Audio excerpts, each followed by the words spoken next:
Welcome to another episode of Real Estate, Real Talk, Real Life, Real Live with the real secrets of money with your host, myself, Damon J. Brockenberry, the extraordinary, also known as Damon, the agent, CEO of the Soul Supreme Team in DTA and Associates. And as always, as we begin the show, please follow me on all social media platforms, beginning with Facebook, Instagram, LinkedIn, Twitter, Threads, Snapchat, TikTok, Pinterest, YouTube. Did I say LinkedIn? I don't even know, but LinkedIn as well too. And as always, I like to get into the wonderful world of real estate. Today is Friday, February 6th, 2026. Now, my topic of the day is the 5 reasons why overpriced homes sit on the market. Yes, there are a lot of homes currently right now on the market, and a lot of times people are wondering, well, why are the houses still sitting? What's going on? Now, of course, ever since the government shut down last year when a lot of people lost their jobs, many people, looked for the quickest way to basically get, cash, and selling their home is one of the things. It also flooded a lot of people homes with, more houses on the market than it previously was. But the 5 reasons why overpriced homes sit on the market are these. Number one, buyers today know the market better than ever. Yes, today's buyers are much more savvier than in the past. They have a lot more information provided to them, via Redfin, Zillow, HGTV, things of that nature. What sellers think. Sellers always think when they overprice their home that my house is worth more than the neighbor's house. Someone will pay for it. This is what majority of all sellers think. They always think their houses is better. And in some cases, that's true. But like I always say, the market dictates what your house will sell for. Reality is buyers today have seen the recent sales instantly. They compare prices per square foot, watch days on market. That's the DOM. That means days on market. And they track price drops. This is why a lot of times you will see on these various websites, people save houses as their favorite. But the reason why they're saving it as their favorite is because they want to monitor it. They like the house, but they know that it's too much right now. So I don't want to spend that amount. If your home is higher than similar listings or recent sales, buyers don't even schedule a showing. They just watch online. Buyers don't compare your home to your expectation as a seller. They compare it to the last 3 sales. Yes, they look at the most recent sales. Number two, overpricing kills momentum during the first 2 weeks when a house is listed. A lot of times, even as I've experienced with sellers, I've talked to sellers about pricing, and majority of them always think they have it figured out. Let's start high and we'll have them to negotiate us down, which is a poor strategy. They think that again, that always shows me they've been watching too much TV.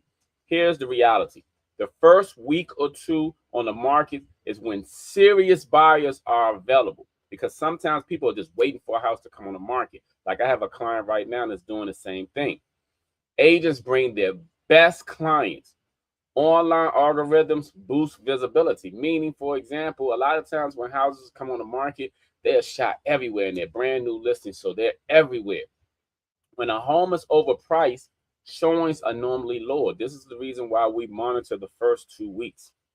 There's no sense of urgency from the buyer, and there's no emotional attachment from the buyer. So by the time you reduce the price, buyers are already asking, what's wrong with it? Why has the house been sitting for so long?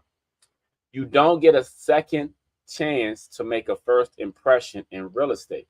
And the problem is a lot of times people have this philosophy that I want this amount for my house. And yes, reality is you can ask for whatever you want for your house. But if you have no buyer, you're not going to get anything for your house. Number three, buyers assume the seller is unrealistic. Yes, when a house is overpriced, especially if that's an experienced agent and they've been watching the progress of that agent and they've seen that agent have sold many houses before, but now all of a sudden this house is sitting there, The buyers assume that the seller is unrealistic. When buyers see an overpriced home sitting, they assume the seller won't negotiate. They think inspections will be a fight. They expect appraisal issues because the house is overpriced. So instead of making an offer, they move on to an easier deal. Yes, because like I said in the beginning, the market is flooded with more homes these days. So because of that, for example, where there was maybe one or two homes, you might have 10 or 15 homes now. Therefore, there are options and choices for buyers. An overpriced home sends the message this will be difficult. Yes, it does. Number 4, appraisals don't care about asking price. Even if a buyer loves the home, the appraisal uses closed sales, not list prices. Overpriced homes often don't appraise for the offer amount. This leads to renegotiations with buyers walking away because some sellers are stuck on price, contracts falling apart, and then you have to relist the home, and that means increased days on market. The bank is the final judge, not the listing price. And also, the market dictates what your house will sell for. And the fifth reason why overpriced homes sit on the market is price reductions can cost you more than pricing it right.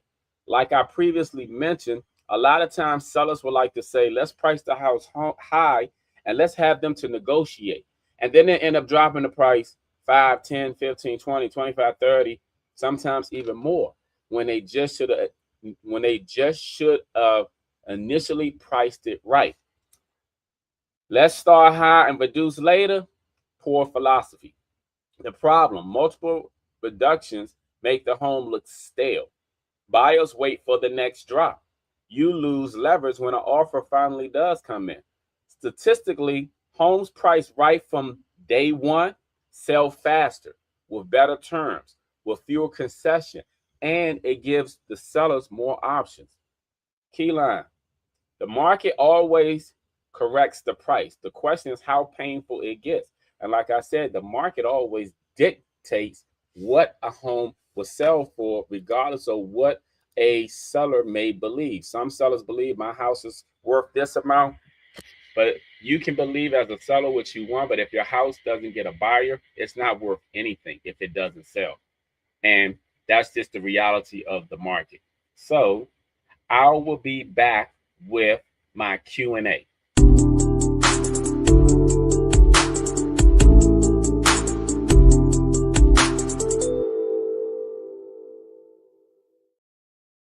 All right. Okay, so I am back with my Q&A. Hold on for 1 second. I'm going to get my Q&A right now, my questions and answers. And if you have any questions, please feel free to always post them or ask them to me anytime. Okay, so I can answer them and answer the questions for most people. All right, the first question is, what features are buyers paying a premium for right now? What features are buyers paying a premium for right now? Buyers are paying more for convenience, efficiency, and certainty, not just looks. Even though many homes look good, and I know people like to invest so much into their staging, which is good, but buyers are looking for convenience, efficiency, and certainty. Move-in conditions, updated kitchens and baths, open floor plans, energy efficient, home office / flex space. They're always looking for space, updated systems such as roof, electrical, plumbing, low HOA or no HOA, and parking, especially in the suburban areas outside of DC. In DC, definitely that's a plus if there's a house that has parking. Buyers will overpay to avoid projects and uncertainty. The second question, are there any improvements that don't add any? Hold up, excuse me. Let me read this question. Are there any improvements that don't add value anymore? Are there any improvements that don't add value anymore? Yes, some upgrades feel expensive but don't return the money. Now, low or declining return on investment improvements Over customized renovation, luxury finishes in average neighborhoods. Meaning, if you have the best house on the block and you spent all of this money, do not expect to receive all of what you put into it. It doesn't work that way. Converting garages into living space, that's a low ROI. Overdone landscaping, swimming pools. Now, depending on the area, swimming pools cannot always be attractive to a lot of people. Many people don't like the maintenance that pools carry. There are some people who like to have pools because they want to have summertime pool parties, but there are some people who have counted the cost and they say, you know what, it's not worth it to them. So it really depends. And trend heavy deep designs such as bold colors and niche styles. You really have to know your market and also know the area where you're selling a home. Meaning, for example, the buyer, you have to want to appeal to the buyer. So sometimes these things are low or declining return on investments. If it limits your buyer pool, it limits your value. And if it limits your value, it limits your sale price and also your money. Question number 3. How many years after purchase is a home still considered fairly new? How many years after purchase is a home still considered fairly new? There is no real legal description, but buyer perception matters. And generally, the rule of thumb is anywhere from 0 to 5 years is considered new. 6 to 10 years, lightly lived in. Anything over 10 years is an established home. Therefore, it can be considered an older home depending on the upkeep of the home and also the location. What really matters is the roof age, like I just previously mentioned, HVAC age, the windows, any type of renovations that has been done. Buyers care more about the age of systems than they do about the age of house. This is why when you do a home inspection, the home inspector is always trying to show the buyer, the roof, the HVAC, because those things really determine a lot when you're living in it. Question number 4. What real estate scams should buyers and sellers watch out for? What real estate scams should buyers and sellers watch out for? Unfortunately, scams are always increasing. And then today with hackers and technology, it's kind of hard to always say what they really should look out for. But here's a few to keep your eye out for. Fake rental or sale listings that you may see on Zillow or anywhere. And then when you speak to the people, they always say they're out of the country. And then when they're requesting a deposit from you, if you can't meet someone at a property and physically see them and touch them, don't send your money anywhere. Wire fraud emails are a scam for buyers. When something is too good to be true deals, these are normally red flags. Unverified lenders or wholesalers. Now, people with technology, like I mentioned, will send emails all the time. I received the emails yesterday in which the first thing that I did was I'm like, they were trying to, and I'm not saying to myself, these people didn't even call me, but they sent me this email. So long story short is you got to be careful about the email. For sellers, fake buyers with proof of funds. Nowadays, when people ask for verified proof of funds, it's because over 20 plus years ago, people will make up, and with technology again, they would formulate these pre-approval letters that weren't real. They would formulate all types of things that weren't real. So nowadays you have to double check. Now, wire fraud at closing, title fraud, forged documents. These things happen when it pertains to sellers sometimes. Sometimes people having their own family members signing off on things. This is why when you go to closing, that the title office is always asked to see your driver's license. They need to verify that you are who you say you are and that you are the person that's on the deed of title for the home to even sell it. Now, how to protect yourself: always verify wire instructions by phone. Never click email links for wire information or anything that you have suspicious of.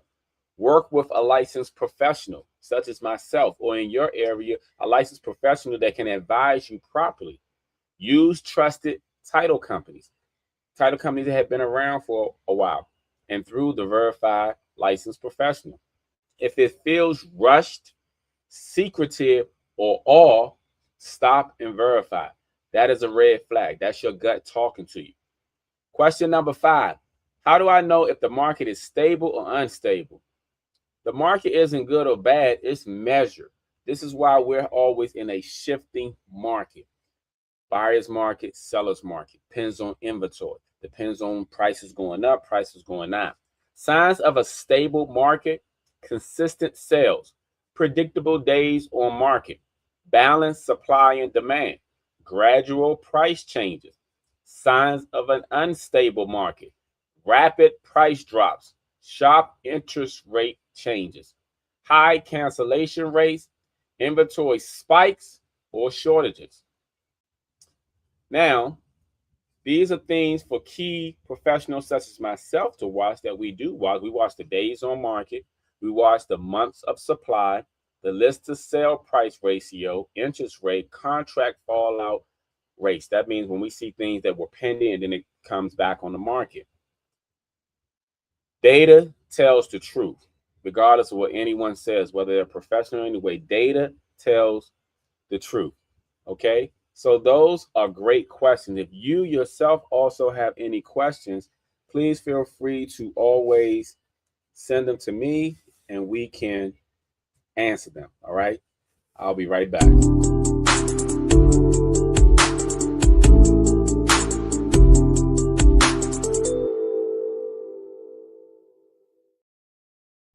All right. Again, follow me on social media, on all my social media platforms. If you're not already following me,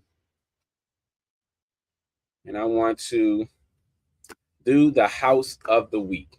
Okay. I have a couple of listings coming up, but this next listing I'm going to share is not going to be my listing, but rather it's going to be a house that is available for sale. And if you're interested in this, please let me know. Hold on. It was supposed to be up, but sometimes you have these technical difficulties that's going on. So I think I got it right here. Yep. Right here. Let me go. And where we at? We are right here. All right. Hold on for 1 second, you all, so I can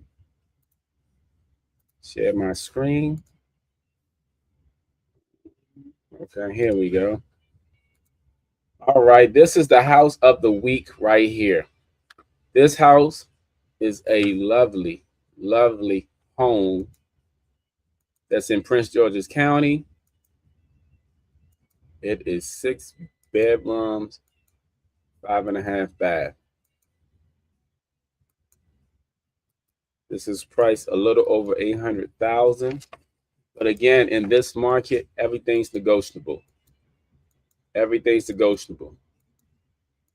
So I want you to take a look at this house of the week.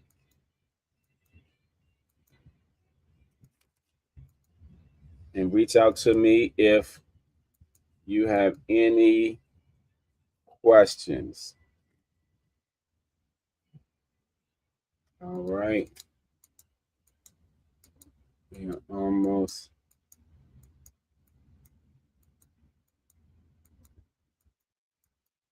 All right. With this house of the week.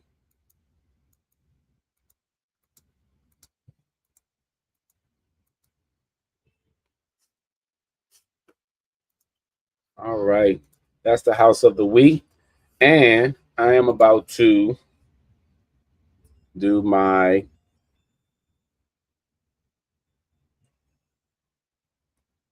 real secrets of money topic.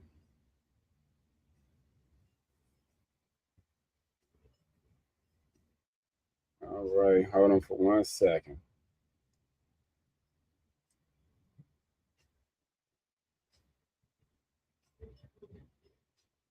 Okay, my real secrets of topic today is mortgage protection. Now, some people get this confused with mortgage insurance, but I'm talking about mortgage protection, you all. Now, what actually is mortgage protection? Mortgage protection is a type of life insurance strategy designed to help make sure your mortgage gets paid if something happens to you. The reason why I want to talk about this because I've seen many times when a loved one has passed away and people are forced to sell the house. In many cases, you don't have to be forced to sell the house if you have mortgage protection. And again, I am not talking about mortgage insurance. Mortgage insurance protects the lender, but what protects you as the homeowner? Mortgage protection.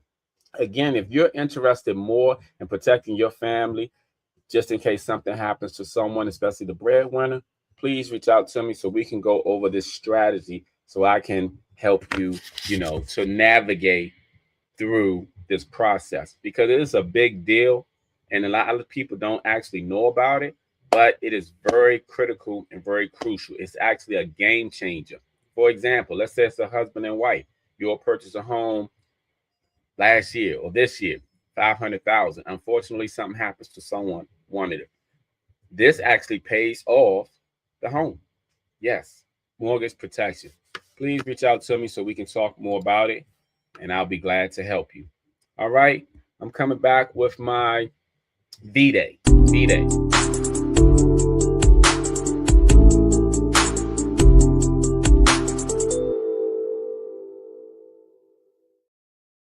Now, real quick, please make sure you're following me on all social media platforms.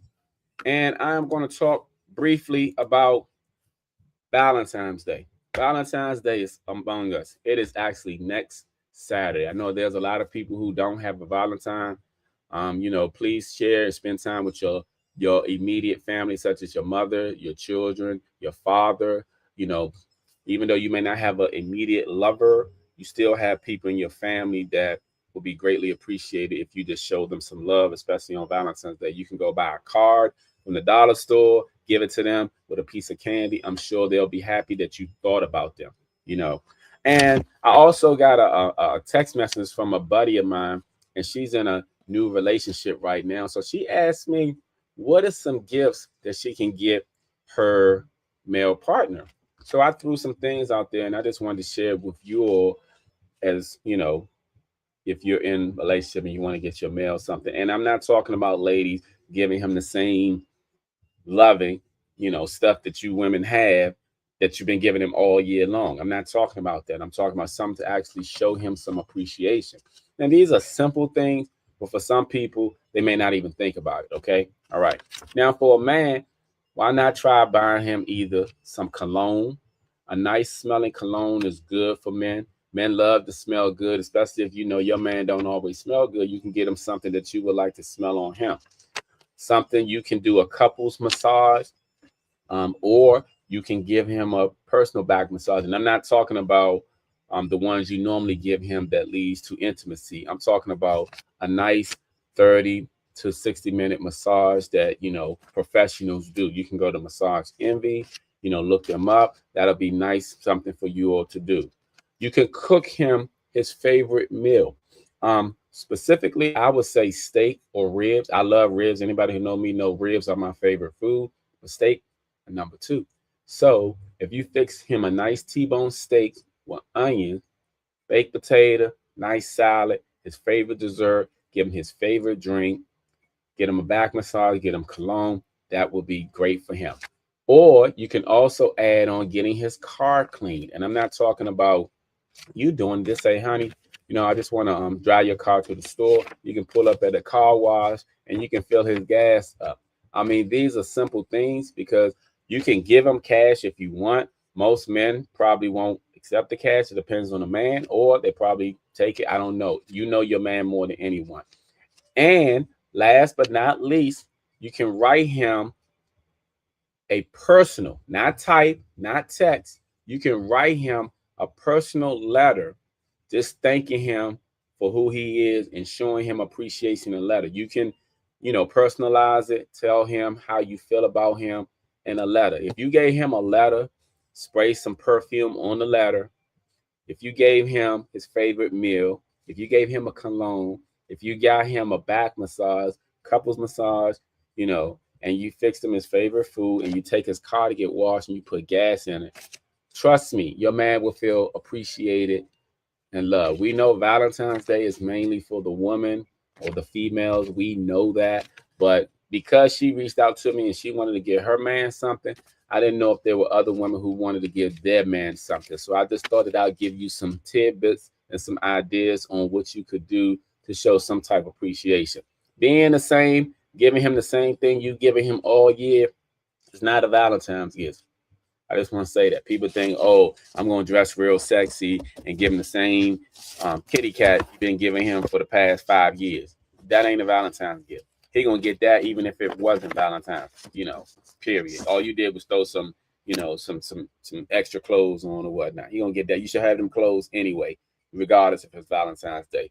But I hope that was helpful for someone out there when it pertains to getting their man something for Valentine's Day. Now, I want to also remind you all that I'm starting a men's club, and this will probably go into effect sometime around April. And the reason why I say April is because my birthday is in March 2nd to be exact, and I celebrate the entire month of March. So around April, as it starts to get warm, the men's group will go into effect. Like I said, whether it's 1,001, whether you're 188, it does not matter. We all need to be held accountable. We all need to have brotherly love amongst each other. And we all need somebody who's outspoken like myself to just say what it is. But at the same time, I'm one that also needs to be held accountable. And the same thing applies to me. So this is going full circle. Again, someone asked me yesterday, what is the basis of this men's group? And like I told them, the basis of the men's group is to focus on God, number 1, family, number 2, and self-love, number 3. And the reason is because a lot of men suffer in silence. They don't talk to a lot of men. They don't talk to the women. They just, bottle up a lot of stuff. And it comes out in the form of their anger, their behavior, and other forms. We want to basically give men a platform to actually talk, to say what they're going on, what they're dealing with. Some men are dealing with financial issues. Some men are dealing with self-esteem issues. Some men are dealing with not seeing their kids. Some men are dealing with health issues. People are dealing with all types of stuff out here. The only difference between men and women is women have a lot more support and a lot more resources than a lot of men. I just want to make sure that us as men, we can unify and stand together instead of always seeing each other, looking at each other, having issues with each other. Brotherly love in this type of field. Like I told the person yesterday, we will be having weekly Zoom calls, monthly get together to play basketball, monthly get together to just corroborate and go out to eat and talk and things of that nature. We will pray together and we will do a lot of these things together. So if you know anyone who could benefit from these men's group, please reach out to me. Now, as always, I want to do a recap. My recap of today is basically the 5 things that keep houses that are overpriced from selling. Why houses that are overpriced sit on the market. And I broke that down. So because my time is ended, I want you all to go back and take a look at this. And I'll post a small clip on my social media platforms. But again, before I go, please make sure you all are following me on all social media platforms.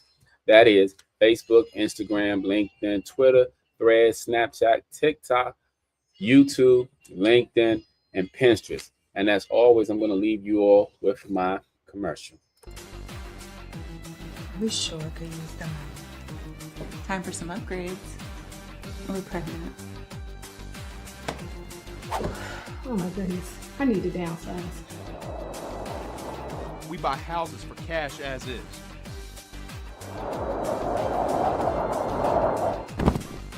Damon the Agent. A name you can trust.